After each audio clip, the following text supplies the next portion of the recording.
ఎదుటి వ్యక్తితో ఏదైనా అవసరం ఉంటే ప్రేమ ఉన్నట్టు నటిస్తారు, అవసరం తీరిపోయిన తర్వాత ఎంతవరకైనా తెగిస్తారు వారిని బాధ పెట్టడానికి. స్వార్థము, సంకుచిత స్వభావం పెరిగిపోతున్న ప్రపంచంలో మనం ఉన్నాం.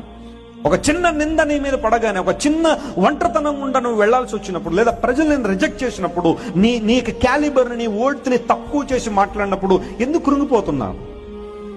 మనుషులు కాదు కదా నీకు విలువనిచ్చేది. ఈ రోజు మనుషులు దండలేసి రేపు నిందలేస్తారు. అదేమన్నా ఆశ్చర్యపడే విషయమా? ఈ రోజు నిన్ను బాగా పొగిడిన వాడే, ఏదో అవసరం ఉందని నిన్ను పొగిడిన వాడే రేపొద్దు నిన్ను నడి రోడ్డు మీద తీసుకొచ్చి అవమానించే పరిస్థితులు రావా? వస్తాయి. మనుషుల ఒపీనియన్స్ మీద, వాళ్ళ యొక్క వాలిడేషన్స్ మీద ఎందుకు నీ జీవితాన్ని కట్టుకుంటున్నావు?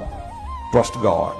నీ మీద నిందలేసి, అవమానాలేసి, భయంకరంగా నీ గురించి మాట్లాడి, నిన్ను సమాజంలో చెడ్డ చేయాలని ప్రయత్నం చేసి ఎంతో మంది నిన్ను విడిచి వెళ్ళిపోయే పరిస్థితుల్లో మనుషులందరూ నిన్ను వదిలిపెట్టి వెళ్ళిపోవచ్చు. ఇన్ఫాక్ట్ నువ్వు ఎవరినైతే ఎక్కువ ప్రేమిస్తావో, వారు లేకుండా ఉండలేని అంటావో, వారు కూడా ఏదో ఒక రోజు నిన్ను విడిచిపెట్టి వెళ్ళిపోవచ్చు, నిన్ను అవమానించే.